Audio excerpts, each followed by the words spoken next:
Saya sudah menikah dan sekarang sudah berpisah. Ternyata saya dibohongi selama perkenalan sampai yang ternyata dia adalah seorang gay. Gay itu LGBT. Gay itu kalau nampak anak gadis cuek aja dia. Tapi kalau nampak anak lajang menitik air liur. Itu gay.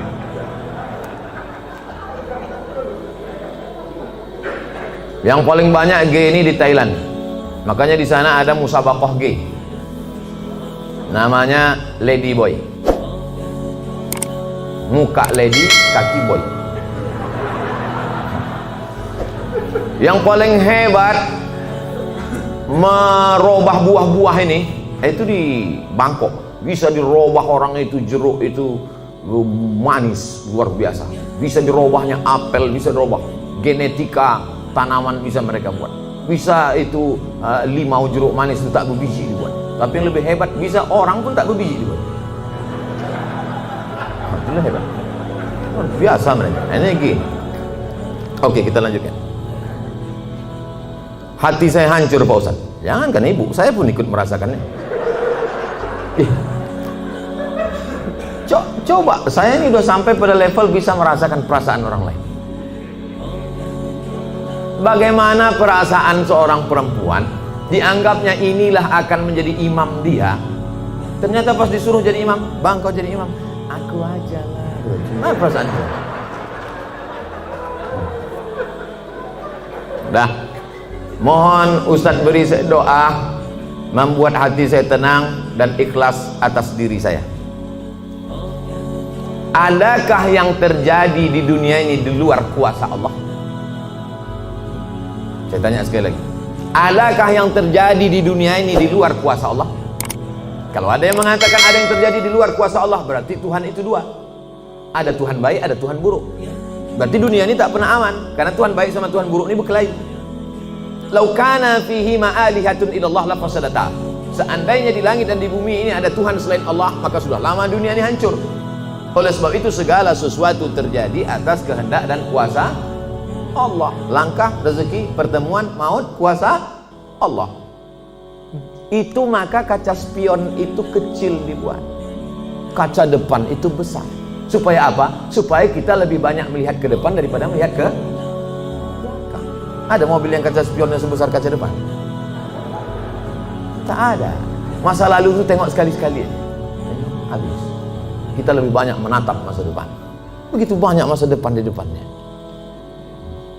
Yang senyum tak pula bisa nampak mana yang senyum mana yang tidak. Itu sedapnya ceramah musim corona ini. Oleh sebab itu Bapak Ibu yang dimuliakan Allah Subhanahu wa taala, yakinkan bahwa ini adalah sudah selesai tatap masa depan, maka kita berharap tidak ada tempat berharap kecuali kepada Allah. Kalau kita emosi, marah-marah, ngamuk-ngamuk, itu meledak-ledak. Marah itu apa definisi marah? Definisi marah itu adalah darah dalam jantung yang mendidih, menggelegak ke atas, mengamuk, mata memerah, bawaan emosi. Tapi kalau dia ditahan, kita tidak marah, muncul sedih. Kalau diluapkan, marah. Kalau tak dilepaskan, sedih. Maka tidak ada yang bisa menghilangkan marah dan sedih kecuali ridha menerima takdir ketetapan Allah Subhanahu wa taala. Itu bagian dari takdir Allah. Karena ibu kan sudah usaha dulu, sudah kenal dengan baik, ditengok badannya gagah, berotot, kumis melintang. Kan belakangan baru tahu dia melambai. Artinya sudah usaha. Oleh sebab itu ini sudah di luar dari kemampuan kita sebagai manusia. Maka kita yakin bahwa ada Allah yang mengatur kehidupan, ada Allah yang mengatur pertemuan, ada Allah yang mengatur itu semua. Maka banyakkan ibadah. Apa kata Allah dalam Al-Quran? Falyabudu rabb hadzal bait. Banyak-banyaklah kau beribadah kepada Allah. Kalau kau banyak beribadah kepada Allah, at'amahum min ju'. Kalau kau lapar dikasihnya kau makan. Wa amanahum min khauf. Kalau kau cemas dihilangkannya rasa cemas dari dalam hatimu. Hidup ini kalau dipikirkan cemas, berkunang-kunang kepala, sampai jam 2 malam mata tak tidur, nama penyakitnya insomnia, pergi nemui psikolog, psikiater, Pak psikolog saya punya masalah, sudah 2 malam tak tidur-tidur. Psikolog tuh ngangguk-ngangguk aja, psikiater tuh ngangguk-ngangguk aja, diambilnya kertas resep dikasihnya. Ini makan sebelum makan, ini makan setelah makan, ini makan setengah makan, ini makan 3 kali, ini makan 2 kali. Nengok itu bertambah pula beban kepala gitu. Kalau hidup ini cuma untuk tidur aja, dikasihnya pil tidur. Begitu kita makan, hilang. Begitu dosisnya habis, kumat lagi. Tidak ada cara kecuali banyak beribadah kepada Allah. Idza sa'alta fas'alillah, minta tolong kepada Allah. Tapi ke Makkah nggak bisa Pak Ustaz. Saya mau berdoa di samping Ka'bah nggak bisa Pak Ustaz. Aqrabu ma yakunul 'abdu min rabbih wa huwa sajid. Orang paling dekat dengan Allah ketika sedang bersujud. Allahu Akbar. Saat sujud itulah mengadu kepada Allah. Jangan adu ke kawan. Ngadu ke kawan habis ditumpahkan, besok jadi lawan dibukakannya di medsos. Selesai, tamat riwayat. Mengadu kepada Allah Subhanahu wa taala, meneteskan air mata. Tak ada tempatku mengadu kecuali Engkau ya Allah, tak ada tempatku minta kecuali Engkau ya Allah. Tolong aku ya Allah, hasbunallah wa ni'mal wakil, ni'mal maula wa ni'man nasir. Sulitkah bagi Allah mengatur kehidupan kita? Innama amruhu iza arada syai'an ayakula lahu kun. Mudah bagi Allah. Lalu kenapa dibuatnya hidup kita ini sulit? Dia ingin melihat kita merintih di tengah malam bermunajat melelehkan air mata. Itu yang diinginkan Allah dari hambanya yang dia sukai.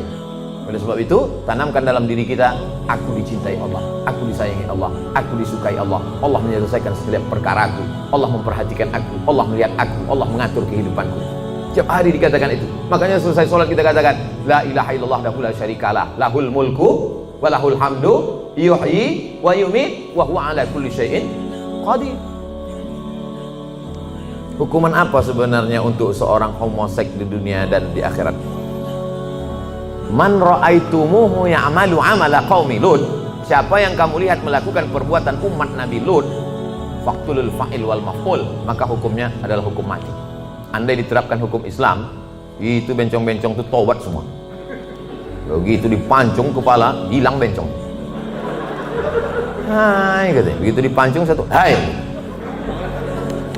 Tapi tak bisa itu kita laksanakan. Berapa ceramah saya yang dibully oleh bencong-bencong karena ceramah saya tegas, tapi saya tak peduli.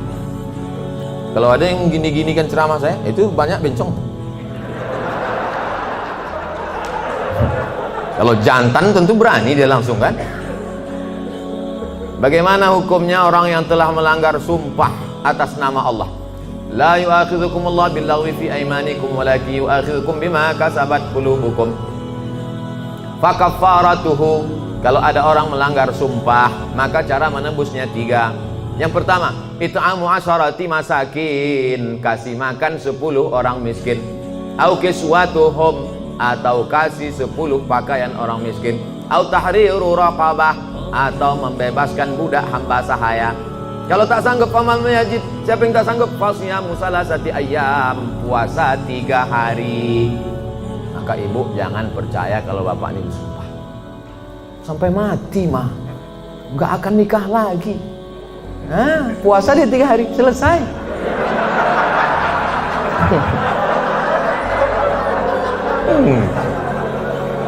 Jadi saya ketemu sama bapak-bapak, Ustadz, aku dulu Pak Ustadz sudah bersumpah aku sama biniku, aku tak akan, walaupun kau mati meninggal dunia, aku tak akan nikah lagi sampai mati. Terus ini istri bapak, iya 3 hari dia meninggal, nampakku yang lain katanya. Tapi bapak udah bersumpah puasa aku 3 hari gitu. Hati-hati, mohon maaf Pak, aku bukakan pula cerita. Akhirnya kartu bapak tak bisa lagi dipakai kan. Itulah baiknya saya sama ibu-ibu.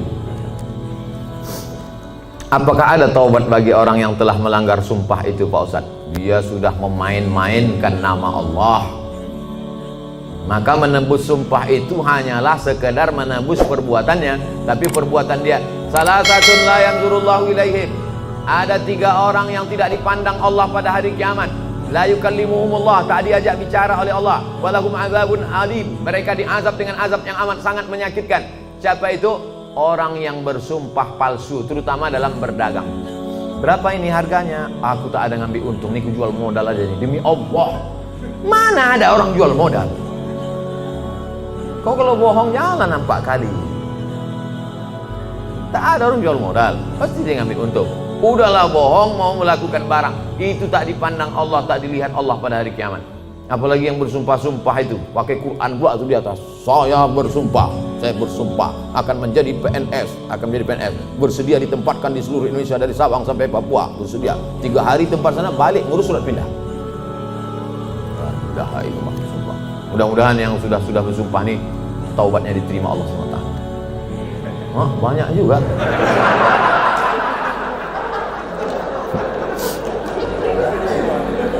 Yang udah berlalu apa boleh buat? Illa man taba, kalau dia bertaubat, wa amana, beriman, wa amila amalan salihah, taubat nasuha, beriman dengan baik, beramal soleh. Ulaika yubaddilullahu sayyiatihim hasanat. Maka semua yang buruk-buruk, dosa-dosa yang jelek-jelek dulu, insya Allah diganti Allah dengan yang baik-baik. Tobat, mandi tobat, macam mandi wajib, basah semuanya. Kalau tak ada air, keran mati listrik, pergi ke Sungai Deli, terjun situ. Insya Allah kalau dapat yang dalam itu bukan cuma dosa hilang, kau hilang sekalian. Setelah itu sembahyang sunat taubat, usolli sunnat taubat, raka'ataini lillahi ta'ala, Allahu Akbar, iftitah, habis itu Fatihah, habis itu ayat terserah. Apa terserah ayat? Qul huwallahu ahad, kata malaikat. Kau sembahyang taubat pun qul huwallah juga. Panjanglah sikit. Bagaimana keadaan orang yang melanggar sumpah jika dia meninggal sebelum taubat, Pak Ustadz? Orang yang mati berdosa, dalam keadaan membawa dosa, mati dia, maka dia masuk neraka dulu singgah. Dicuci, dia obok-obok dulu neraka. Panas neraka itu Pak Ustadz, diletakkan batu kerikilnya di tapak kaki, mendidih otak di kepala. Berapa derajat tuh Pak Ustadz? Udah begitu panasnya kau tanya lu gak lagi derajat? Ya belau ka'baihi, sampai ke mata kaki, yaghli bihadi mauhu, hadis riwayat Bukhari, mendidih otak di kepala.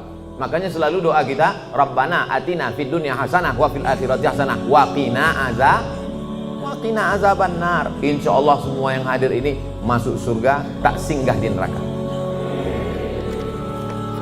Bagaimana pandangan Ustaz ketika seorang pemimpin bertutur kata tak santun, tak bertata krama kepada bawahannya, padahal hakikatnya seorang pemimpin itu harusnya bisa menjadi panutan bagi orang yang dipimpinnya. Kalau kita tak suka, saya kebetulan tidak pimpinan, tapi dulu pernah juga jadi dosen. Satu semester itu kadang 10 kelas. Satu kelas itu isinya 30 orang.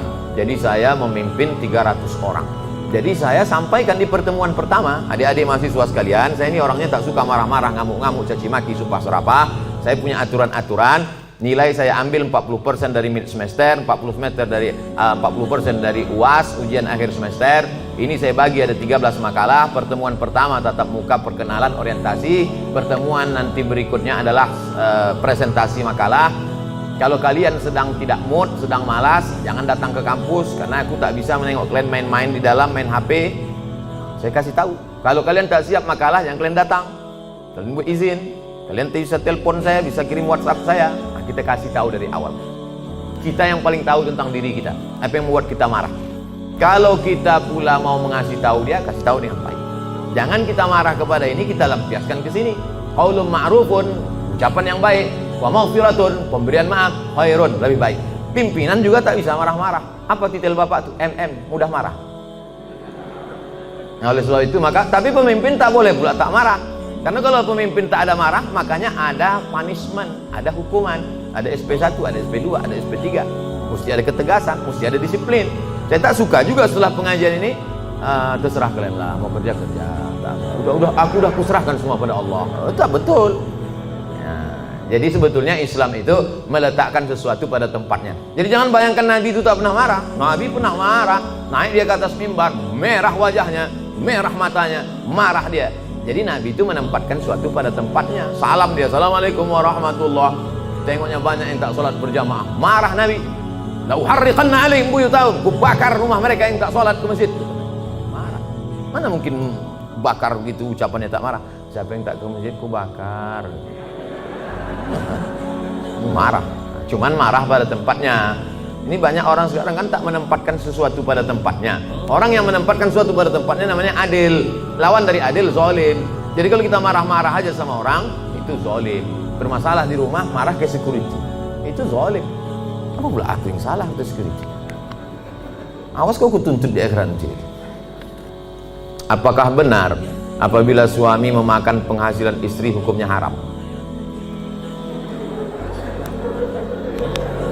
Bapak punya gaji, ibu punya gaji. Ibu punya gaji, bapak punya gaji. Sama-sama punya gaji. Bedanya apa? Dalam gaji bapak ada hak ibu, namanya nafkah. Dalam gaji ibu tak ada hak bapak. Setuju? Kuat mereka. Dalam gaji bapak, sama-sama bergaji 5 juta. Bapak 5 juta, ibu 5 juta. Dalam gaji bapak itu ada hak ibu, 5 hak ibu.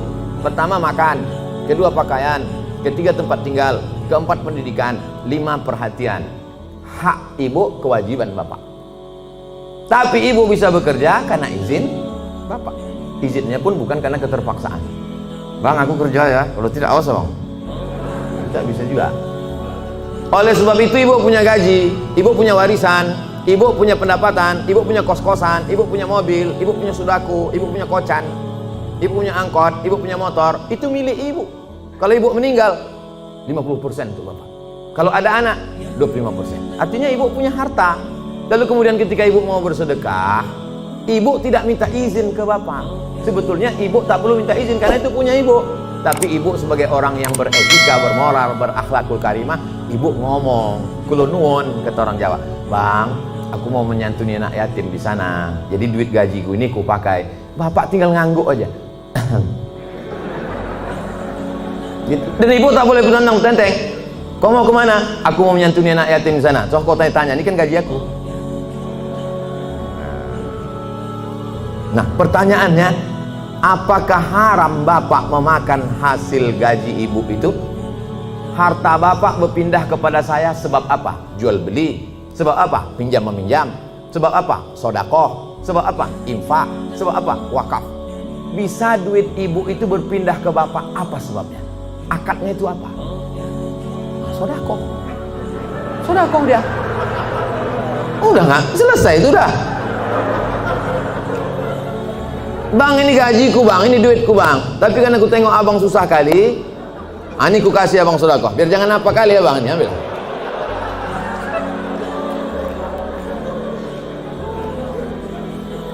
Assalamualaikum Ustaz. Semoga Ustaz sehat-sehat. Amin. Mau tanya Ustaz, apa hukumnya orang tua yang tidak mengakikahkan anaknya? Apakah masih bisa apa hukumnya orang tua tak mengakikahkan anaknya? Kullu mauludin, setiap anak yang lahir rohinatun, tergadai. Jadi kalau mobil kita tergadai, STNK BPKB kita gadaikan, setelah ada duit kita tebus. Maka anak kita ini tergadai. Bagaimana cara menebusnya? Tulbahu anhu yawma sabi'ihi, sembelihkan kambing hari ke-7. Yuhlaku, cukurkan rambutnya. Wa yusama, kasih nama yang baik-baik. Siapa nama anak kau? Alan Nuari. Kenapa itu kau kasih? Lahir di jalan bulan Januari.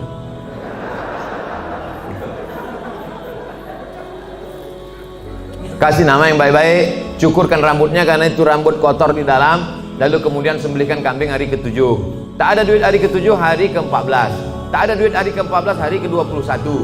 Lewat 21 tak usah tengok tanggal lagi. Setahun, 2 tahun, 3 tahun, 5 tahun, taman SD, taman SMP, taman SMA. Tapi kalau dia udah semester 2, hanya potong kambing aja. Tak usah potong rambut lagi. Tak pula diayun pakai marhaban.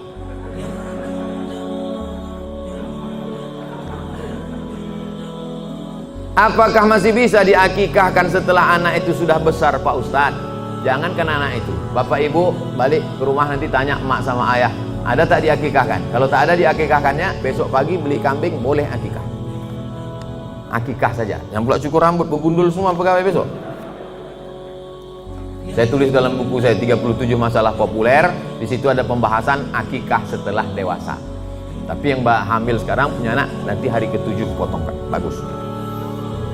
Bolehkah zakat harta dan sedekah diberikan kepada adik kandung yang beda ibu status adik saya? Tidak boleh memberikan zakat kepada orang yang wajib dinafkahi. Bapak, Mama, ini 5 juta zakat abang sekaligus belanja kita bulan ini. Bapak wajib menafkahi ibu, maka bapak tak boleh berzakat kepada ibu. Tapi ibu boleh berzakat ke bapak. Itu bedanya. Ibu boleh berzakat. Bang, aku tengok abang udah agak-agak fakir miskin nih bang. Nah, jadi bang itu zakat. Tengok susah kali kau bang. Nah ini pakailah ini. Ini gajiku bulan ini. Ibu bergaji sebulan 10 juta. 1 juta 25.000, 2,5%. Jadi kalau 10 juta 250.000. Nah ini zakatku bang 250. Yang 750 ini sedekah. Adapun infak nanti ku tengok prestasi abang.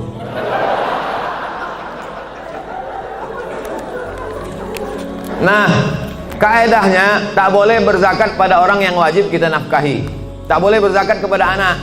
Karena anak itu wajib kita nafkahi. Nah sekarang adik, apakah adik itu wajib kita nafkahi? Tidak.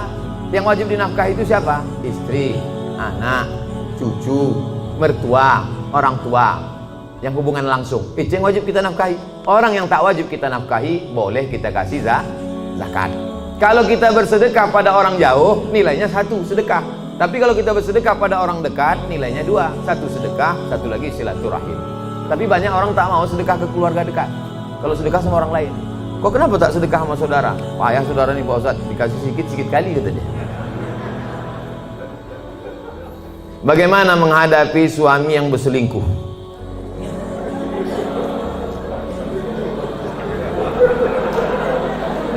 Udahlah dikasih zakat, berselingkuh pula. La ilaha illallah. Parah kali orang Medan ya. Ibu punya wali 6 orang.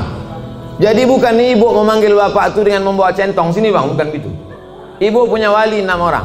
Pertama ayah, yang kedua atuk opung, yang kedua abang ayah, yang ketiga adik ayah, yang keempat abang. Yang pertama ayah, yang kedua datuk opung, yang ketiga abang, yang keempat adik laki-laki, yang kelima abang ayah, yang keenam adik ayah. 6 wali ibu itulah yang menyelesaikan ini. Maka dipanggilnya lah, setan, sini kau sebentar. Orang berselingkuh itu mesti gitu manggilnya. Tak pula kita panggil kepada menantu kami silakan datang. Mana lah tengkuk dia. Kalau ada yang polisi, tentara situ, cabutkan pistol, letakkan di atas meja itu, pang, letakkan. Biar tahu dia. Walaupun tak ada pelornya. Ku dengar kau udah selingkuh. Kemarin tertangkap screenshot SMS. Ini dia kan, di foto perempuan tu kan. Kau jangan macam-macam. Kau berhenti selingkuh. Kalau kau tak berhenti, jadi kasih dia mop, di mop dia sikit. Habis itu berhenti. Iya pak, aku stop nih. Ada berhenti dia. Tinggal lagi ibu. Mau ibu menerima barang second nih?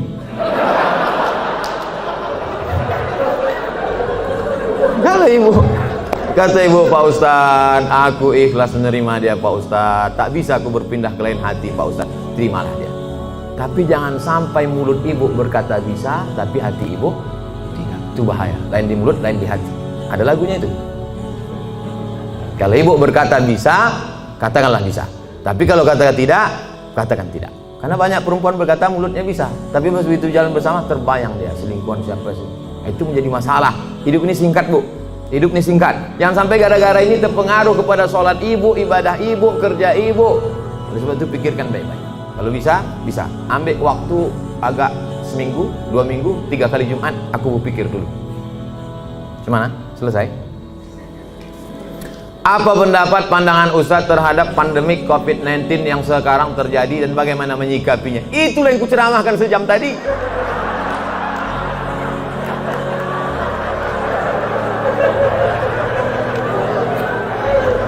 Itulah yang kucakapkan dari tadi.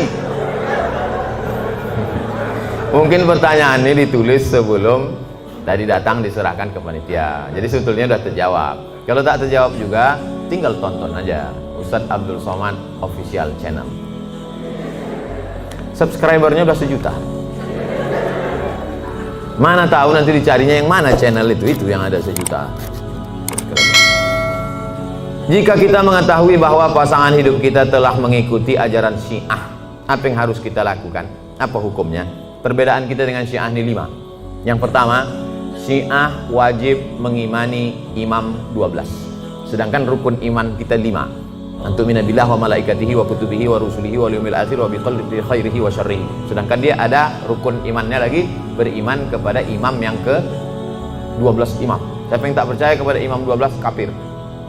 2, mereka mencaci maki sahabat Nabi. Karena kata mereka setelah Nabi meninggal itu mestinya penggantinya Sayyidina Ali. Lalu kata mereka Abu Bakar dengan Umar itu merampas khilafah Ali. Dan sahabat yang lain diam melihat kebatilan. Maka sahabat-sahabat Nabi itu kata mereka kafir.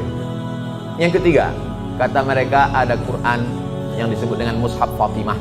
Tebalnya 3 kali lipat daripada Quran ada kamu sekarang. Kenapa buktinya musabaqah tilawatil Quran mereka pakai Quran yang ada sekarang? Kata mereka, sebelum Imam Al-Qaim, mereka menunggu imam yang ke-12. Imam yang ke-12 itu katanya bersembunyi di Sirdap, di bukit di Irak, dalam terowongan.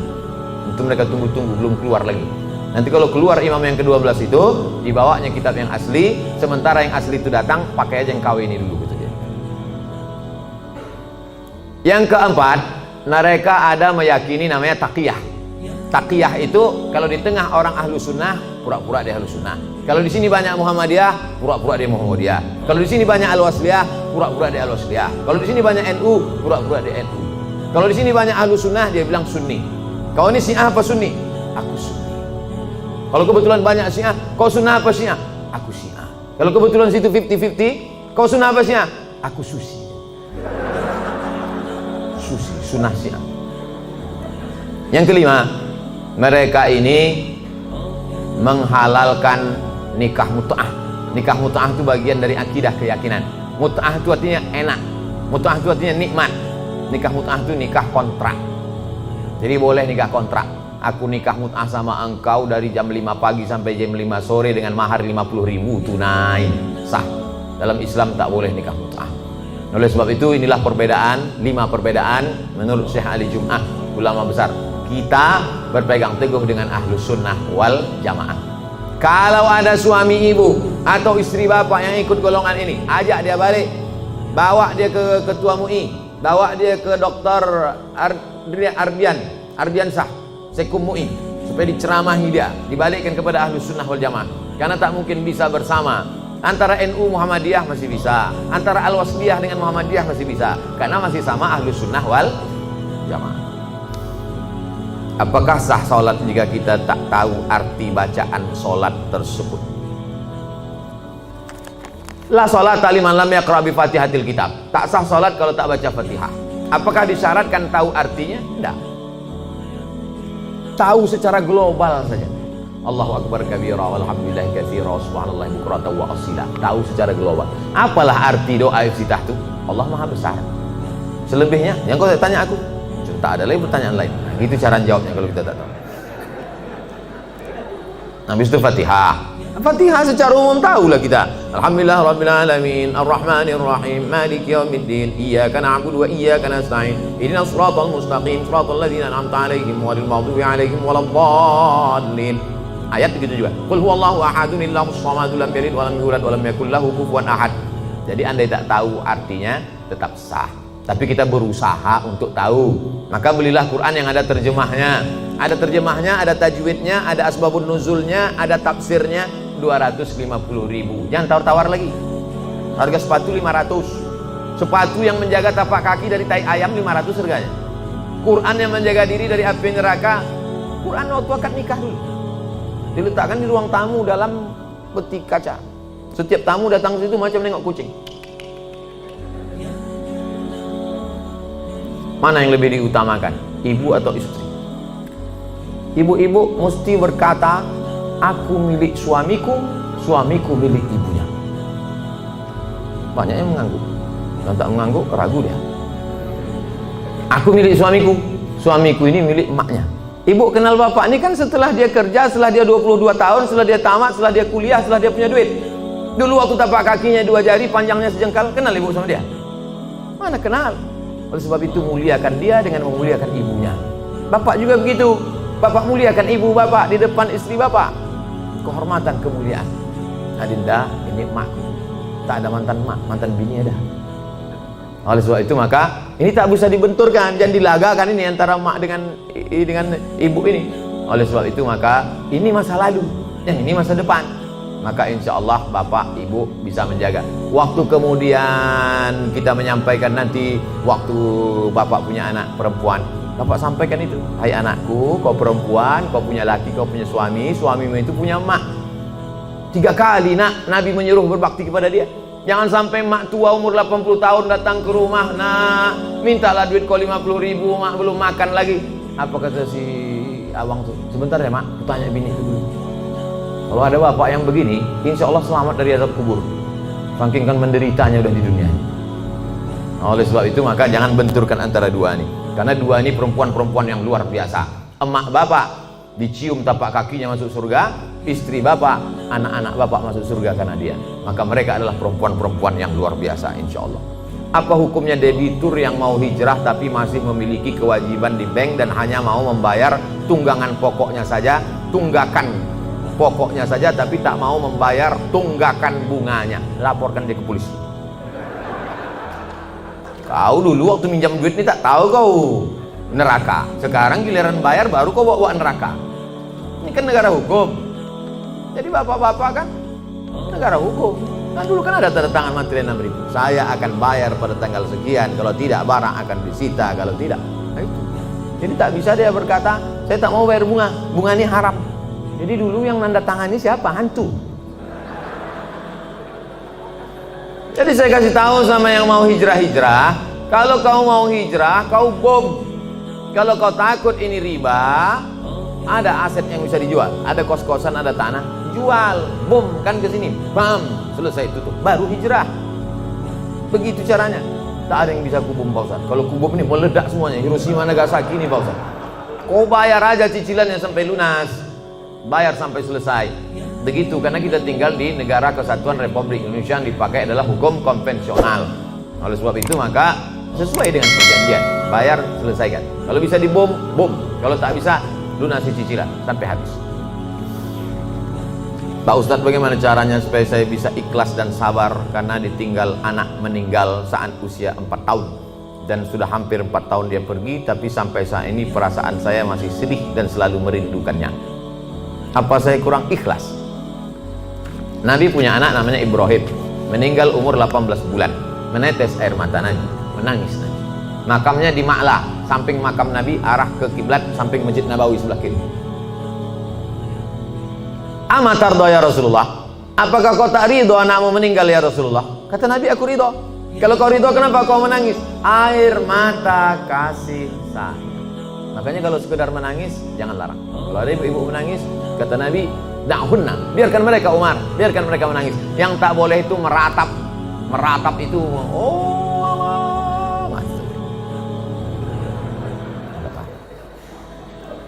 Selama lidah tak bergerak, selama tangan tak bergerak, hanya tetesan air mata boleh. Tapi kalau sudah mulut bergerak, mengapalah anakku, kenapa tak anak dia? Lalu kemudian, laisa minna man darabal khudud wa syaqqal juyub. Bukan umat Muhammad SAW siapa yang memukul-mukul pipi, menarik-narik rambut. Itu tak boleh. Tahan tangan, tahan lidah. Ini yang pertama. Yang kedua, tak ada yang bisa menenangkan hati ini selain zikir dan baca Quran. Asal teringat kepada anak buah hati belayan jiwa itu, buka Quran, hatamkan Quran dari Al-Fatihah, Al-Baqarah, buka Quran digital baca. Asal terasa rindu, ingat bayangannya segala macam, ingat Quran. Yang kedua, banyak sedekah. Sedekah ke masjid. Saya mengenang almarhumah emak sudah setahun 4 bulan, orang tua sampai hari ini, untuk menghilangkan itu tak pernah lupa baca Al-Fatihah. Asal ingat untuk almarhumah Al-Fatihah. Begitu juga ini, kirim Al-Fatihah, baca Quran, malam Jumat surah Al-Kahfi, tiap malam baca Yasin, untuk menghilangkan itu semua. Tak ada tempat kecuali minta kepada Allah Subhanahu wa taala. Yang ketiga, ada yang lebih sayang kepada dia daripada kita. Mana yang lebih sayang kepada anak kita itu? Kita atau Allah? Oh, itu barang pinjaman, diambilnya. Kenapa kita marah? Inna lillahi wa inna ilaihi, itu punya dia. Ketika diambil, kenapa kita marah? Ini mimbar ini bukan punya saya, ini mikrofon ini bukan punya saya. Ketika diambil marah saya, berarti saya gila. Ini bukan punya saya, kecuali ini saya bawa dari rumah. Bukan punya kita. Maka yakinkan bahwa ada yang lebih sayang daripada aku. Yang keempat, berpisahnya hanya sekejap. Nanti ketika anak ibu ini disuruh Allah masuk ke dalam surga, apa kata anak itu? Ya Allah, aku hanya mau masuk ke surga dengan yang pernah melahirkan dan membesarkan aku. Disitulah ibu mendapatkan syafaat anak. Syafaat Nabi ada, syafaat malaikat ada, syafaat Quran ada, syafaat penghafal Quran ada, syafaat ulama ada. Ada syafaat anak kecil, ditariknya ujung kain jubah ibu masuk ke dalam surga bersama dia. Anak kecil itu di dalam surga membawa nampan-nampan tempat air minum, menuangkannya lu'lu'il maknun. Mereka itu seperti permata berkilau cahaya, terbang ke sana kemari. Dia menjadi pelayan-pelayan surga karena mereka tak ada dosanya sama sekali. Yang kelima, ada yang lebih tinggi daripada amal soleh, zakat, puasa, infak, wakaf, haji mabrur dan jihad. Apa itu yang paling tinggi? Ridha. Orang yang sudah masuk surga itu ditanya Allah, kalian sudah dapat semua kenikmatan surga, apa yang belum? Ada satu ya Allah. Apa itu? Ridhaka. Kata Allah, yang dapat ridhaku cuma satu. Siapa dia? Orang yang ridha menerima ujian. Ibu ridha menerima ujian ini, sabar ibu, maka ibu adalah orang yang masuk ke surga bersama anak itu. Mudah-mudahan kita semua sabar menerima ujian Allah Subhanahu wa taala. Amin. Ala hazihi niyah al-Fatihah.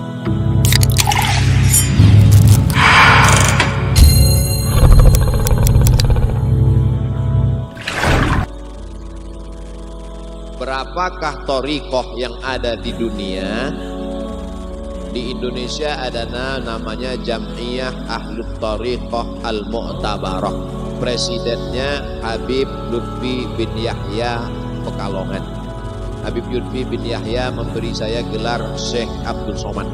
Saya bukan gak hormat pada beliau, belum saya pakai, takut demam karena namanya terlalu besar. Di kampung saya kalau ada anak demam, dilihat, oh ini namanya terlalu besar, jadi bawaannya meriang, panas dingin. Syekh Lutfi bin Yahya, Presiden Thariqat. Yang paling besar di Maroko namanya Thariqat Tijaniyah. Kemudian Thariqat Syaziliyah. Itu ulama besar ilmu hadis namanya Syekh Muhammad bin Abdullah bin Siddiq Al-Umaytariyah. Jadi tarekat itu banyak. Kalau di Mesir ada namanya Al-Majlisul A'la Lis-Turuq As-Sufiyah. Al-Majlisul A'la Lis-Turuq As-Sufiyah. Dan majlis ini boleh utusannya duduk di parlemen. Waktu zaman saya di Mesir, ketua Al-Majlisul A'la Lis-Turuq As-Sufiyah namanya Syekh Ahmad Omar Hashim, rektor Universitas Al-Azhar yang juga di hadis. Jadi di sana ahli hadis, profesor, doktor, rektor, tapi juga mengamalkan thariqat. Thariqat itu adalah jalan untuk mengingat Allah Subhanahu wa ta'ala. Jadi jangan kelahi antara Syaziliyah dengan Naqsabandiyah dengan Qadiriyah, kemudian Abah Anom, kombinasi antara dua TKN, thariqat Qadiriyah wan Naqsabandiyah. Kalau mau mengamalkan thariqat, yakinkan dua. Yang pertama ada silsilah sanadnya. Yang kedua ada mursyidnya, mursyidnya orangnya soleh. Kalau ada sanadnya, thariqatnya mu'tabar, lalu kemudian mursyidnya orang soleh, silakan amalkan. Thariqat kita adalah thariqat mu'tabarah, tasawufnya sunni, bukan tasawuf falsafi, ahlus sunnah wal jamaah. Ustadz, ini ada thariqah baru. Thariqah apa namanya? Thariqah Somadiyah. Yang mendirikannya siapa? Uwas. Oh, gak bisa, karena dia tak ada silsilah. Kita ikut aja yang sudah ada silsilahnya.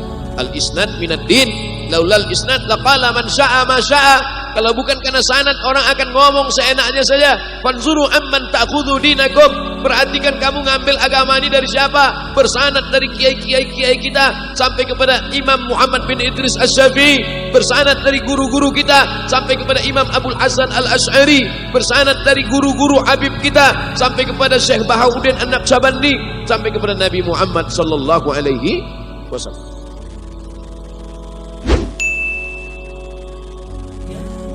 Bagaimana cara membedakan petunjuk yang datang ke dalam hati, apakah itu dari Allah atau dari setan? Sementara petunjuknya sama-sama baik. Berarti itu setan syariah. Lil insani lammatani. Manusia itu punya dua lammah. Lammatul malaikah, bisikan dari malaikat namanya ilham.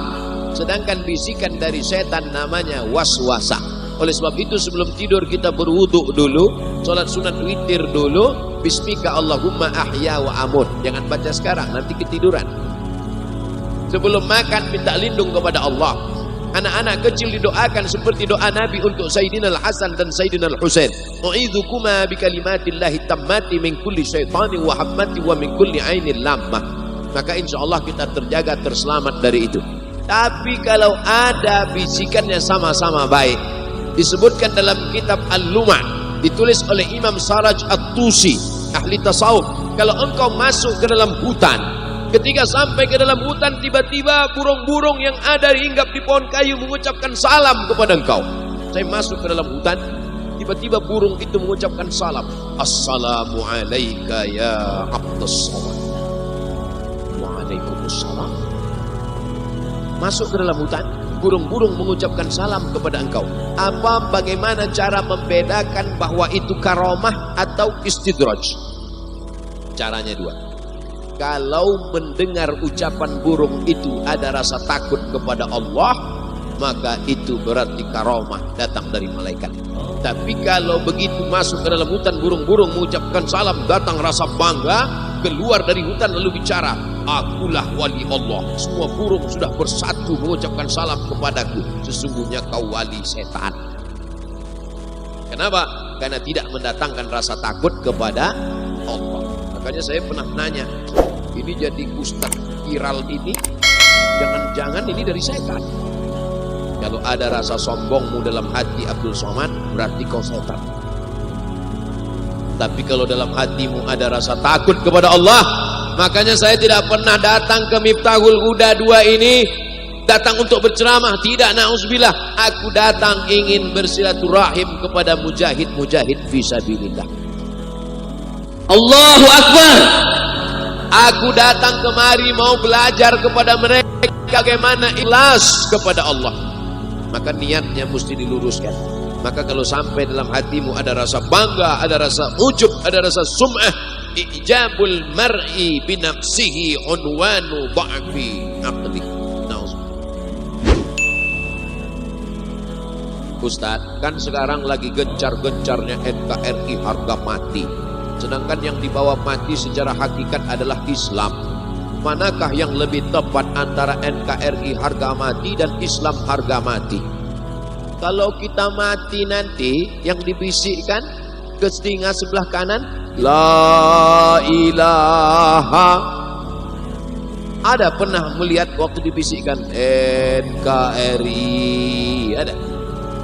Tapi hubbul watan minal iman. Kita tetap sayang jaga NKRI supaya kita bisa beribadah dengan tenang, supaya kita bisa melaksanakan rukun iman, rukun Islam dengan tentram, supaya tidak bisa berkelahi, berhancur lebur perang. Maka kita tetap jaga keamanan, kedamaian. Tapi kita tetap wala tamutunna illa wa antum. Jelas? Itu ada santri yang bawa torpan naik ke atas, ikan-ikan besar ada dia. Nanti naik ke atas.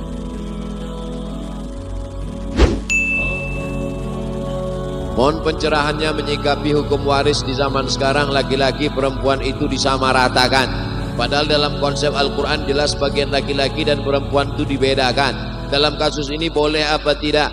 Lidzakari mislu hazzil unsayain.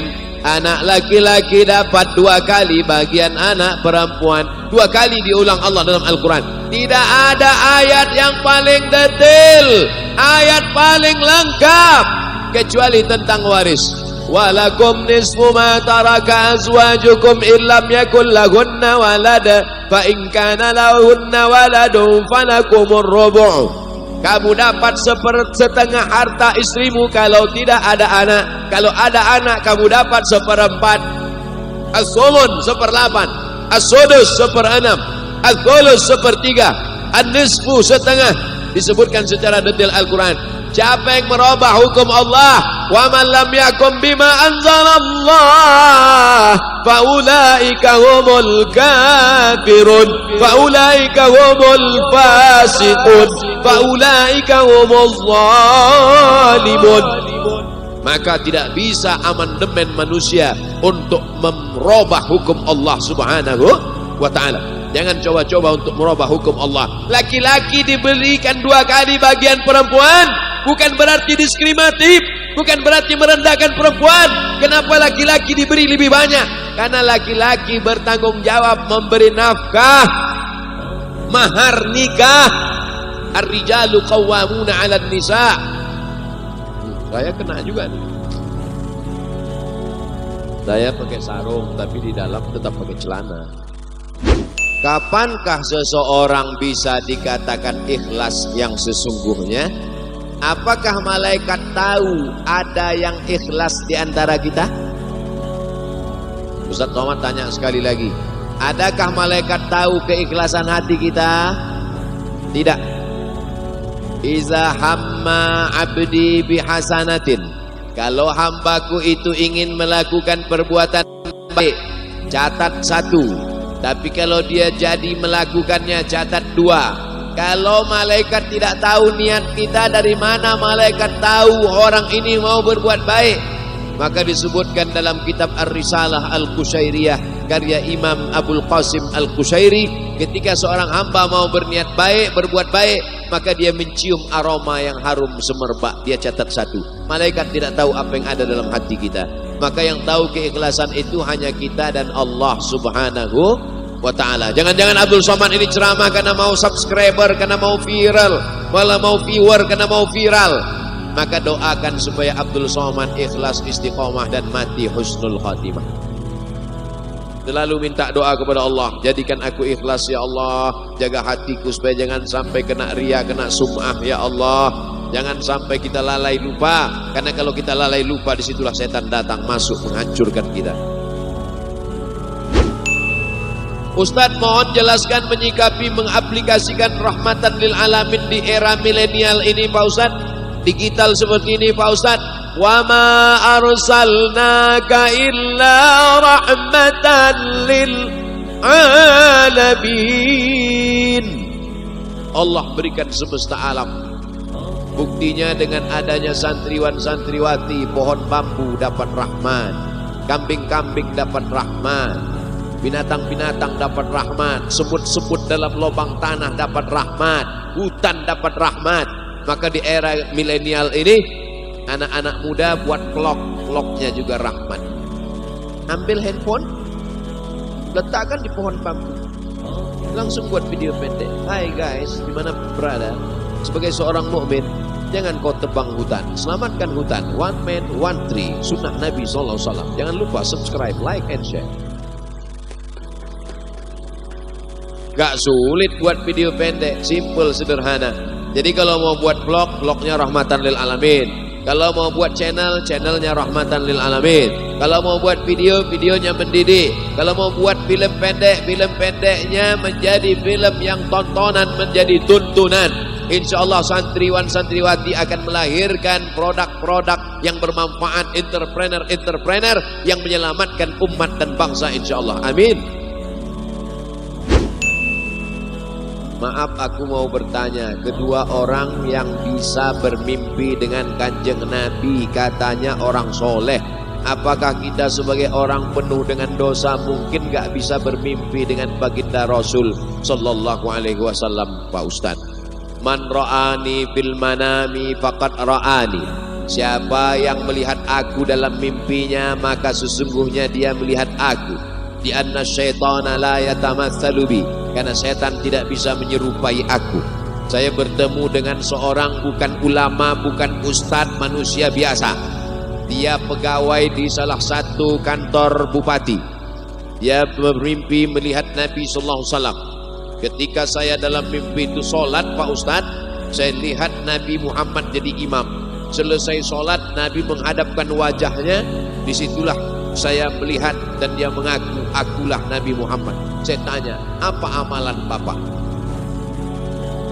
Ada tetangga saya ngejek saya, ngajak saya berantem.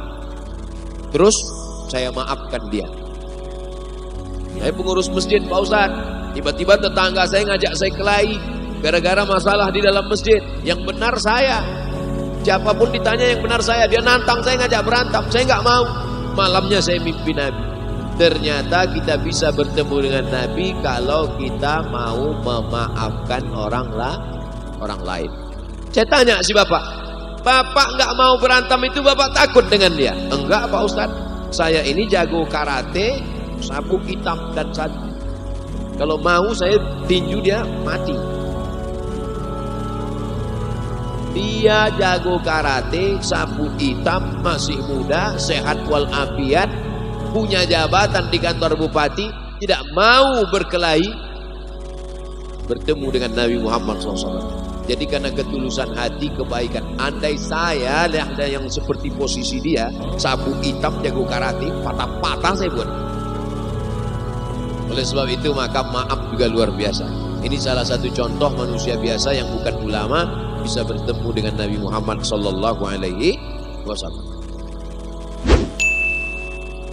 Bolehkah ketika hukum negara atau hukum sudah tidak ditegakkan, kita tegakkan secara pribadi? Kalau boleh gimana caranya? Kalau tidak boleh bagaimana solusinya? Nabi sallallahu alaihi wasallam di kota Makkah Al-Mukarramah dalam keadaan lemah teraniaya, maka solehnya untuk diri dan keluarga.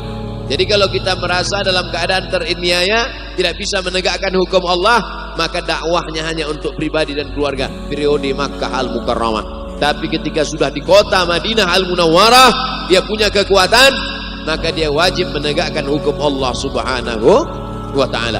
Maka dalam bingkai negara Kesatuan Republik Indonesia, kita bisa memasukkan hukum-hukum syariat Islam ke dalam konstitusi melalui peraturan daerah. Kalau DPR nggak setuju, melalui Perbub, peraturan bupati, Pergub, peraturan gubernur, Perwako, peraturan wali kota. Maka insya Allah dalam demokrasi suara terbanyak itulah yang menang. Kalau yang banyak orang baik, yang banyak orang soleh, yang banyak orang puasa sunat, yang banyak santri, maka kebenaran pasti akan menang.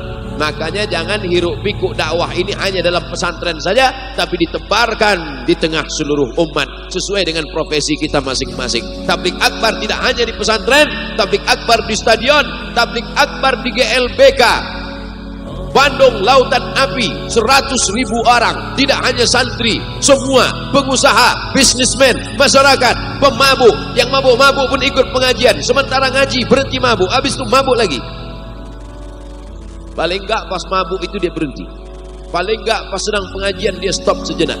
Nah, ini dakwah, ini ada ring 1, ada ring 2. Ini yang santri-santri ring 1 baca kitab, tapi ada yang ring 2, ada yang ring 3. Oleh sebab itu maka ini mesti dikelola dengan baik dakwah-dakwah ini dengan berbagai macam metodenya. Apa hukum bercadar? Ada perempuan cadar sini?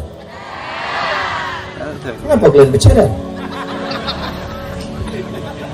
Nanti ibu-ibu ini ada yang ngejek. Oh, kenapa bercadar? Kau menjaga pipimu ya? Kau menjaga lubang hidungmu ya? Kau menjaga bibirmu ya? Hai perempuan yang bercadar, kalau ada perempuan ibu-ibu nanya kenapa kau bercadar, jawab ya, aku bercadar bukan menjaga pipiku, aku bercadar bukan menjaga lubang hidungku, aku bercadar bukan menjaga bibirku, aku bercadar menjaga mata lakimu yang gatal.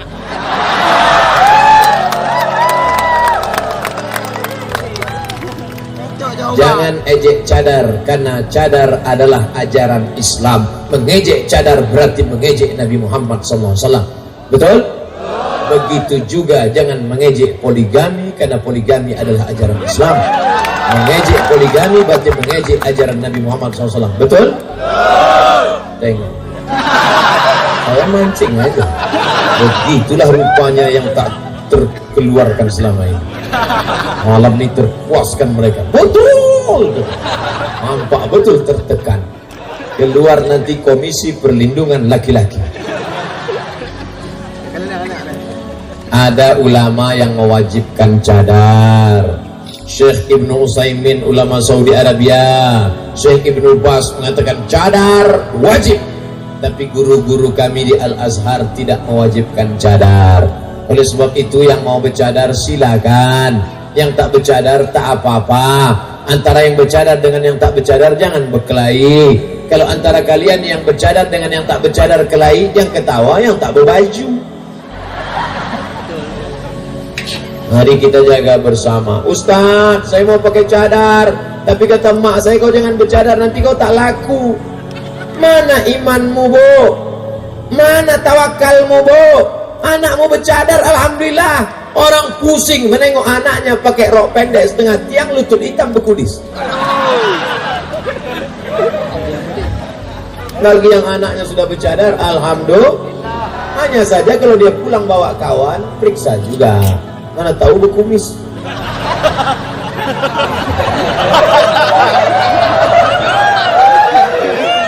Bagaimana hukum membaca Quran di samping mayat?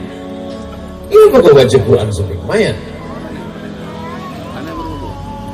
Buka tafsir Abul Fida Ismail Ibnu Katsir, namanya tafsir Al-Quranil Azim, Nama lainnya Al-Tafsir Ibnu Katsir, tapi nama aslinya Tafsir Al-Qur'anil Azim. Apa kata dia dalam muqaddimah surat Yasin? La tuqra'u fi amrin asirin. Kalau dibacakan pada perkara yang susah, dibacakan pada perkara yang sulit, illa yassarahullah, maka Allah memudahkan. Surat Yasin kalau dibaca pada perkara yang sulit, Allah mudahkan. Makanya ibu selalu baca surat Yasin. Ibu di Paloh masih ada baca surat Yasin kan? Terus bu baca. Jadi kalau suami ibu nanya, kau sudah baca mana? Yasin bang. Apa baca Yasin aja dari dulu untuk mudahkan abang. Nanti bapak itu kalau agak-agak demam sedikit, baca Yasin. 2 gendang ya. Kalau tak cepat sehat, cepat mati. Wal Qur'anil Hakim, innaka laminal mursalin ala siratim mustaqim tanzilal azizir rahim. Bangga kita, rumah sakit mewah, megah, mahal, cantik, keren, tapi dari kaca terdengar suara baca Yasin. Kita pun masuk ke dalam, siapa yang baca tadi? Rupanya MP3 HP. Anak tak ada yang bisa baca Yasin. 3 anak hebat-hebat di situ menengok ayah yang terbujur di ruang ICU. ICU itu artinya ICU, you don't see me. Aku bisa menengok kau, kau tak bisa menengok aku. Ruang ICU itu sunyi, tak ada suara. Yang ada suara Innalillah. Nah, maka yang paling bagus itu adalah membacakan surat Yasin. Kata Imam Abdul Fida Ismail Ibnu Katsir, laqinu mautakum, 1 anak membaca Yasin, 1 anak mentalkinkan ke telinga sebelah kanan, la ilaha illallah. Insya Allah yang suka pengajian, yang suka tahlil, yang suka tahtim, yang suka tahmid, yang suka tasbih, mudah dia mengucapkan. Tapi kalau orang yang tak pengajian, la ilaha illallah, berapa harga dolar? La ilaha illallah, gelangku jangan kasih menantu. Oleh sebab itu jangan tinggalkan dunia ini semua, maka bacakan Al-Quran supaya tenang, yang meninggal tenang dan keluarga yang datang pun tenang. Daripada diam, kawan-kawan kita di agama yang lain meninggal main gaple, kelepah. Kita tidak, bukan begitu adabnya. Wa idza quri'al Quran, kalau ada orang baca Quran, fastami'u lahu, dengar baik-baik, wa ansitu, diam, la'allakum turhamun. Dibacakan Quran maka turunlah rahmat. Kalau Quran dibacakan ke rumah, turun rahmat di rumah. Kalau Quran dibacakan di kamar, turun rahmat di kamar. Quran dibacakan pada saat takziah, maka turunlah rahmat di sana. Begitu cara memancing rahmat Allah. Beruntunglah ibu-ibu yang suaminya para penghafal Quran. Beruntung bapak-bapak yang istrinya para qariah baca Quran. Beruntunglah kalian. Mudah-mudahan yang lajang-lajang ini dipertemukan dengan yang solehah-solehah. Amin. Yang bilang amin, yang belum nikah. Anak susun paku, amin. Itu anak-anak kita maksudnya. Amin. Ustaz, banyak kalangan dewasa ini membaca nama Ahlus Sunnah wal Jamaah. Yang Ahlus Sunnah itu sebenarnya siapa? Iya juga ya. Bajak-bajak sekarang. Nama saya pun dibajak orang di internet. Katanya udah mendukung ini, udah mendukung ini, udah mendukung ini. Saya mana bisa mendukung, berat saya 49 kilo. Mana kuat mendukung mereka? 3 Ahlus Sunnah wal Jamaah. Aqidahnya Asy'ari, fikihnya bermazhab Hanafi, Maliki, Syafi'i, Hambali, tasawufnya Sunni, Junaid al-Baghdadi dan Abu Hamid al-Ghazali. Itu yang dirumuskan. Man huwal Azhari, kata Syekh Ali Jum'ah. Kami ini Azhari. Ustaz Fadil Rahmi Azhari. Kami ini Azhari, alumni Azhar. Siapa itu Azhari? Ahlus Sunnah wal Jamaah. Asy'ariyul aqidah, akidahnya Asy'ari, wujud kidam baqa mukhalafatul hawadis yamu bi nafsi wa daniyah qudrat ilmu hayat sama basar kalam. Fikihnya bermazhab Hanafi, Maliki, Syafi'i, Hambali, tapi kami berpegang pada mazhab Syafi'i. Tasawufnya Sunni, bukan falsafi. Tasawuf yang amali, bukan nazari. Itulah tasawuf Abu Hamid Al-Ghazali dan Junaid Al-Baghdadi dalam kitab Ihya Ulumuddin. Itulah Ahlus Sunnah wal Jamaah. Bagaimana hukumnya orang beramal tanpa terikat oleh satu mazhab? Saya tidak ikut Hanafi, tidak ikut Maliki, tidak ikut Hambali, tidak ikut Syafi'i, langsung ke Quran dan Sunnah. Kalau ada orang ngomong begitu, berarti kau imam mazhab yang kelima.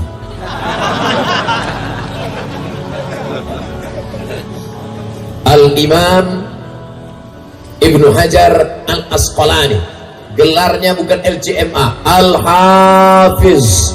Al-Hafiz hafal 300.000 hadis dalam kepala. Baca Sahih Bukhari tak paham, dia mensyarahnya.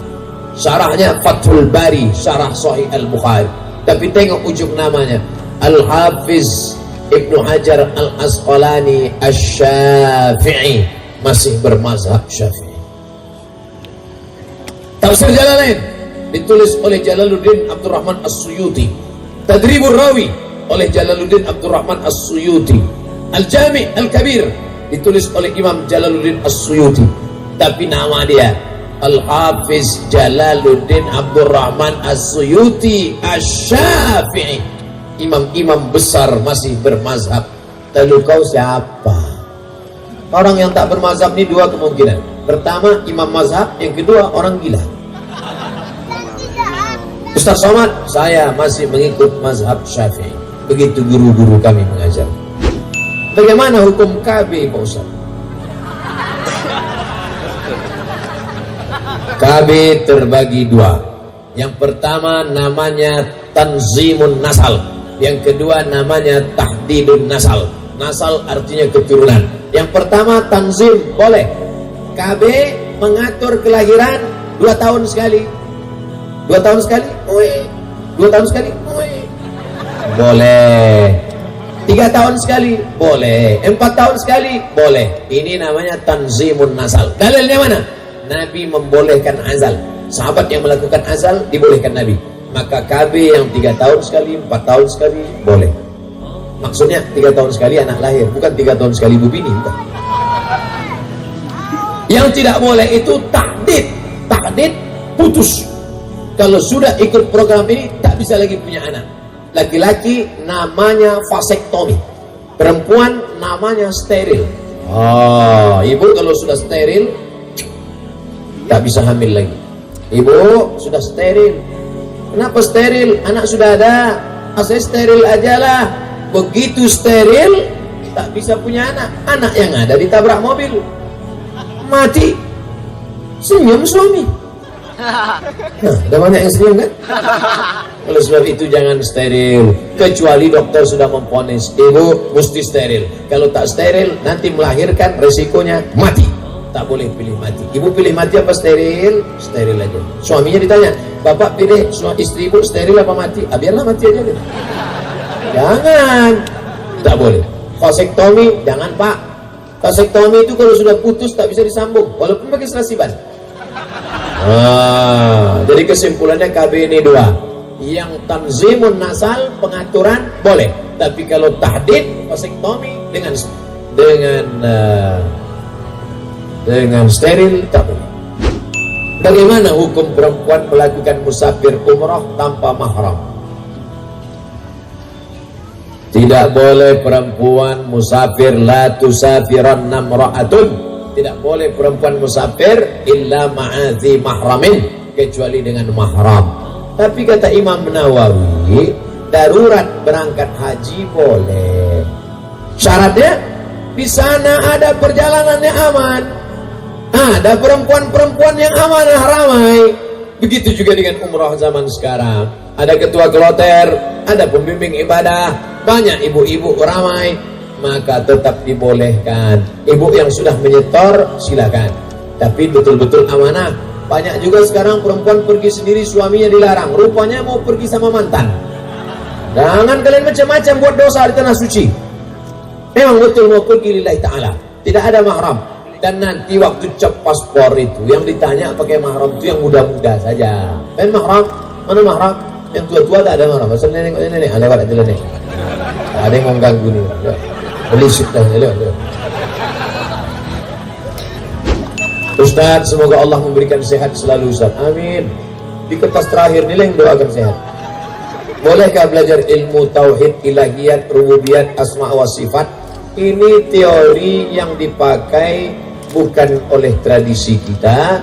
Tradisi kita selalu memakai sifat 20. Saya dulu sekolah, Ustaz sekolah di mana?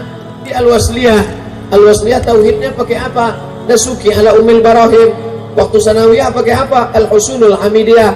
Sifat yang dipakai apa? Wujud kidam baqa mukhalafatul hawadis qiyamuhu binafsi wa dan yakurat ilmu hayat sama basar kalam. Maka ikuti itu. Sampai di Al-Azhar Mesir, di Mesir pun kami pakai itu juga. Di tingkat 3 Fakultas Usuluddin, wujud kidam baqa mukhalafatul hawadis qiyamuhu binafsihi. Dan di Aceh diberikan Allah nikmat besar. Salah satu anak Aceh lulus dari Fakultas Usuluddin jurusan akidah dari Aceh, asli anak Aceh, Dr. Al-Azhar Akidah, namanya Dr. Amri. Cari Dr. Amri, beliau ada pengajian di Banda Aceh, undang juga ke Lok Semawi, mengkaji sifat 20, pertemuan setahun buat wujud kidam bako. Saya sendiri pun banyak bertanya tentang beliau, bagaimana kitab Al-Ibanah, bagaimana kitab Al-Luma, bagaimana tentang masalah ini, bagaimana tentang masalah istiwa, bagaimana tentang masalah ta'wil, bagaimana tentang masalah tafwid. Maka bertanya kepada ulama, kalau tidak mengerti, saya referensikan untuk mengkaji sifat 20 bersama Ustadz Dr. Amri, asli dari Bumi Nangru Aceh Darussalam, mendapat gelar doktor dari Al-Azhar. Undang. Tabligh akbar ini hanya sekedar pintu saja. Habis tabligh akbar mesti ada kelanjutan. Habis tabligh akbar, lanjutkan pengajian bersama para abu, para abi, para tengku di daya. Jangan cukupkan hanya sekedar tabligh akbar. Insya Allah semua pertemuan kita ini menjadi berkah insya Allah. Amin ya rabbal alamin. Bagaimana perempuan yang tak cocok lagi dengan suaminya, lalu kemudian dia menikah tanpa surat cerai? Perempuan yang menikah lagi dengan laki-laki satu lagi tanpa surat cerai dari yang pertama, maka tak ada satupun kua yang mau menikahkannya. Karena Pak Kua pasti akan menanya judul lagunya, kau masih gadis atau sudah janda? Kalau dia gadis ada surat keterangan orang tuanya, kalau dia janda ada sertifikat cerai dari pengadilan. Kalau dia nikah siri, maka orang yang menikahkan siri itu bisa dipidanakan. Negara Kesatuan Republik Indonesia. Dia sudah tak ada kecocokan karena sudah tak serumah 3 tahun, maka namanya khulu. Pakai ain, khulu. Si perempuan ini menggugat ke pengadilan. Tapi katanya kalau perempuan menggugat bergoncang tiang aras Pak Ustaz. Kalau laki-laki itu soleh, baik, digugatnya. Gugat dia Pak Hakim. Kenapa kau gugat? Gak maco, kampungan. Itu bergoncang tiang aras. Tapi kalau laki-laki tadi tak ngasih nafkah, memukul sampai biru-biru, kan banyak perempuan sekarang biru-biru matanya. Biru di sini, biru. Bibir pula bengkak macam Angelina Jolie. Entah ditinju ke kawan tuh. Nah itu, maka kalau begitu boleh dia menggugat. Nah, prinsipnya kalau tidak melawan Allah Subhanahu wa taala. La ta'ata li makhluqin fi ma'siyatil khaliq. Begitu prosesnya. Setelah keluar sertifikat baru. Kalau tidak, dia bisa digugat di pengadilan. Laki-laki itu bisa masuk penjara. Yang menikah itu bisa masuk penjara. Karena kita negara hukum. Mohon nasihatnya Pak Ustaz, dalam kondisi Covid dengan kondisi ekonomi yang tak stabil, bagaimana menyikapinya dalam rumah tangga? Karena banyak. Itulah yang sudah dibahas selama 1 jam tadi. Oh lah mak payahnya. Itulah yang kita bahas dari tadi. Dengar, nanti dengar sekali lagi di radioku. Nantikan dengar selalu ceramah para ulama kita melalui radioku Batam 104,7 FM. Like and share. Ini minta doa untuk almarhum. Bedanya kalau ayah emak kita tak kita sebutkan pun untuk binti sampai. Tapi karena ini bukan emak ayah saya, emak ayah bapak ibu, saya sebutkan namanya. Bapak Kamsani bin Haji Hasan, Ibu Aminah binti Anang, Ibu Nursyah binti Kamsani, karena tak ada hubungan nasab. Kalau ibu untuk ayah emak, ibu sholat malam, pahalanya langsung sampai. Automatically, langsung otomatis. Bayangkan ibu punya anak ibu hafal Quran, satu hari dia ngulang hafalan 2 juz, 1 bulan hatam, 1 tahun hatam, 1 bulan hatam 2 kali, setahun hatam 24 kali. Tiap hari dapat 2 juz sehari.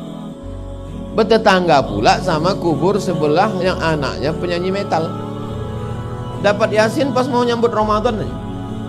Itu kan baca Yasinnya, Yasin cepat tuh lah. Jangan. Beruntunglah anak bapak ibu yang hafal Quran. Ini mohon doa Ustaz anak-anak yang sedang belajar di pondok pesantren. Semoga Allah beri kemudahan dalam thalabul ilmi, diberi ilmu yang bermanfaat. Ini doa kedua. Doa yang pertama itu yang paling penting, tahannya di pesantren. Betul. Kalau tak tahan lari dia, lompatnya pagar. Macam saya dulu lari.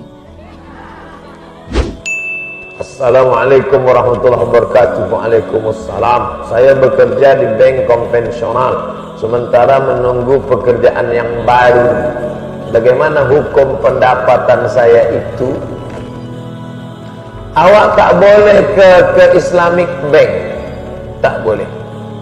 Kalau pindah ke Islamic Bank, saya mesti cuti 2 bulan. Kalau cuti 2 bulan, anak mati, bini mati, tak makan. Pilihannya 2, mati atau makan riba. La tulqu bi aidikum ila tahlukah.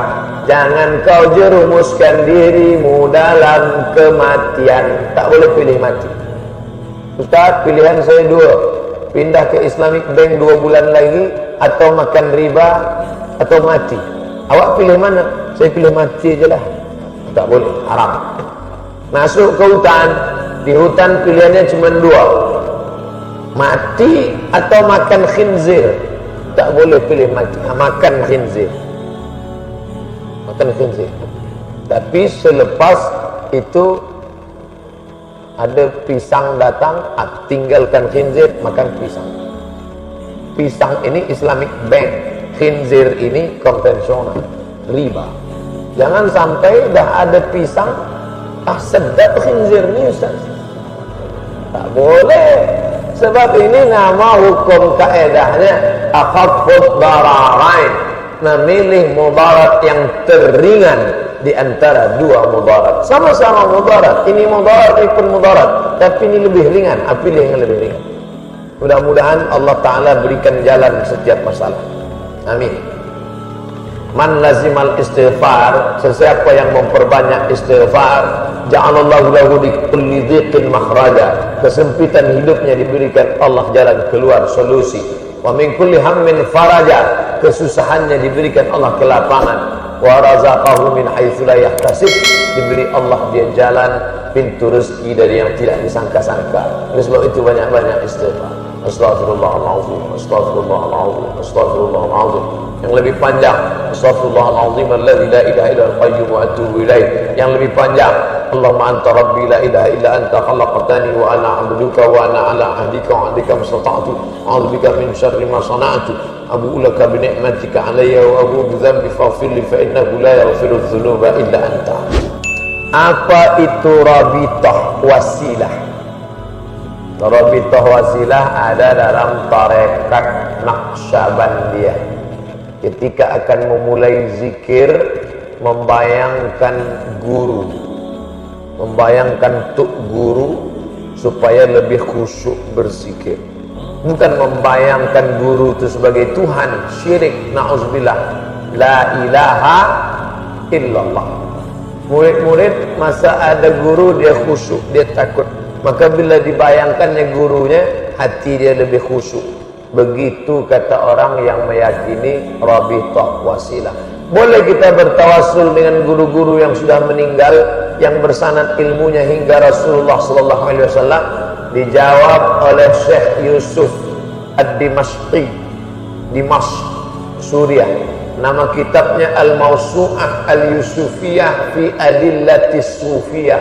Bila ada orang bertawassul dengan Syekh Abdul Qadir Al-Jilani, Syekh Bahauddin An-Naqsabandi, Syekh Ahmad Rifai, Syekh Abul Hasan As-Sazili.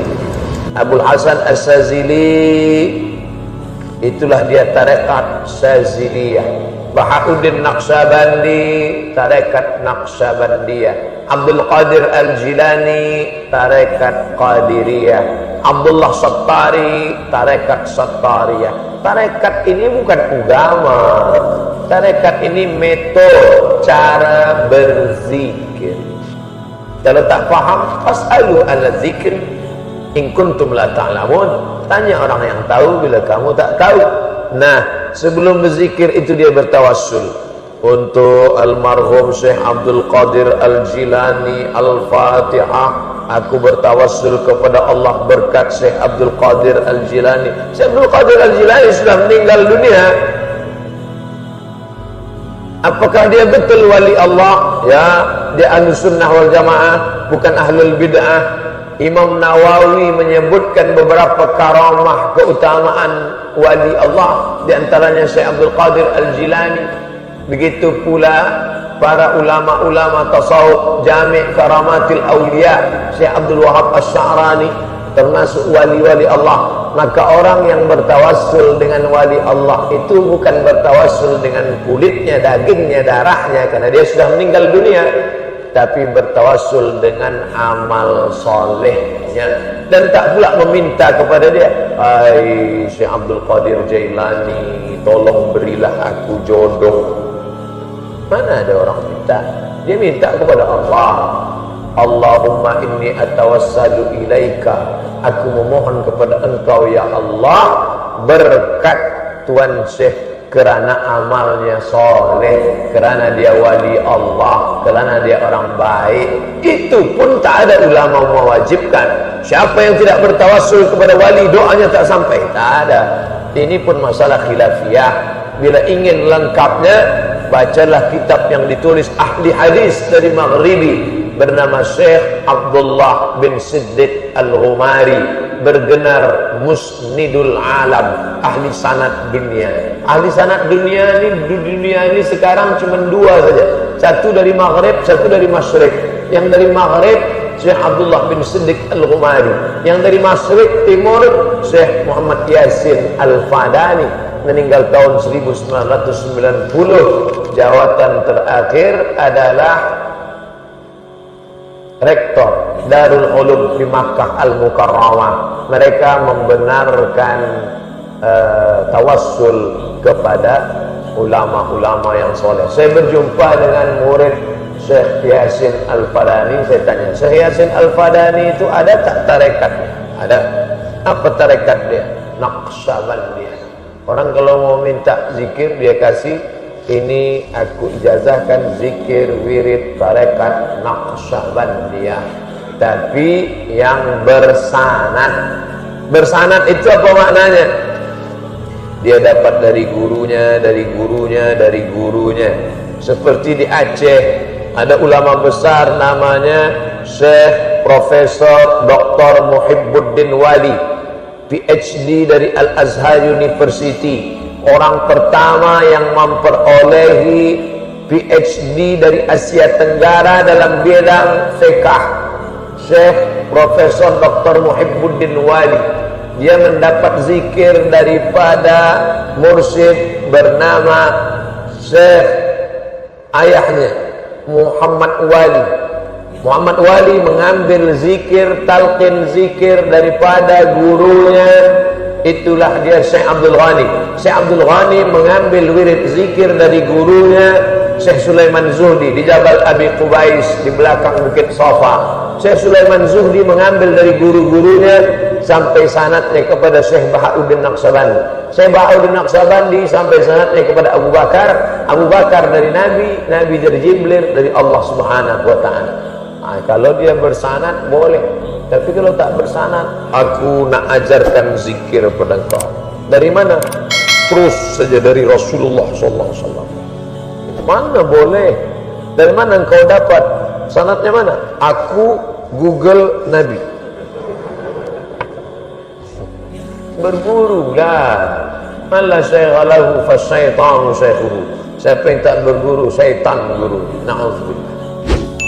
Apa hukum makna daripada hadis fitnah itu sedang tidur dan laknat Allah terhadap orang yang membangkitkannya? Fitnah bukan fitnah dalam bahasa Arab. Fitnah dalam bahasa Arab artinya azab. Fitnah dalam bahasa Arab artinya ujian. Kita gali tanah di Pulau Pinang dapat hitam. Kita tak tahu ini entah emas, entah perak, entah tembaga, entah besi, entah batu. Bagaimana cara supaya tahu ini emas bukan emas? Kita hidupkan api, kita bakar. Membakar itu bahasa Arabnya fitnah. Difitnah. Setelah dibakar, meleleh hitam, nampak kuning, emas, bawa ke rumah. Setelah dibakar, makin hitam, campakkan batu gilingan. Begitu juga dengan kita. Kita yang berkata, aku beriman. Ahasiban nasu ayyusrafu ayyaqulu amanna. Apakah manusia itu dibiarkan begitu saja berkata kami beriman? Wahum la yuftanun, sebelum mereka difitnah. Fitnah ini artinya diuji, dibakar dengan ujian, diberikan kematian, sabar, kehilangan, sabar, kebakaran, sabar. Berarti dia beriman. Nah, itu fitnah menurut bahasa Arab. Fitnah menurut bahasa Melayu tohmah, tuduhan tanpa bukti. Itu Ustaz Abdul Somad itu pelaku bid'ah itu. Dhalalah wa kullu dhalalatin fitnah. Itu fitnah itu. Sebenarnya fitnah ini tidur. Tak lama fitnah ini tidur, dibangkitkan oleh ahlul fitan. Fitnah membangkitkan fitnah. Bila tazkirah membangkitkan semangat jihad, teruskan. Bila ada tazkirah membangkitkan semangat ukhuwah, teruskan. Bila ada tazkirah membuat kita takut pada Allah, teruskan. Tapi bila tazkirah itu hanya mengejek, hanya membodoh-bodoh, hanya untuk membangkitkan khilafiyah, maka beralihlah. Kerana tujuan kita mengetahui dalil. Laisal ilmu bikasratir riwayat. Ilmu itu bukan banyaknya meriwayatkan qala fulan, qala fulan, qala fulan. Tapi ilmu adalah menanamkan rasa takut kepada Allah. Mari kita beramal pada amal yang kita sepakati. Termasuklah memasukkan duit kepada puncang. Itu tak ada ikhtilaf. Itu sepakat ulama. Nah, ta'awan fi mattafaqna. Mari kita tolong menolong pada perkara yang kita sepakati. Wa nata'adzar fi makhtalafna. Mari kita berlapang dada menerima perbezaan masalah khilafiyah. Negeri kita sudah menyepakati berfiqh Syafi'i, maka amalkanlah fiqh mazhab Syafi'i untuk menyelamatkan daripada khilafiyah. Di Al-Azhar Kaherah bila kita kuliah belajar nama Abdus Ahmad, mazhab Syafi'i.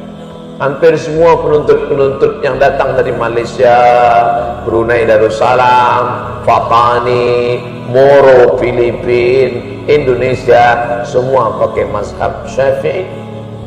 Kerana setelah pulang, itu yang akan kita amalkan. Mudah-mudahan amal kita diterima Allah Subhanahu wa ta'ala.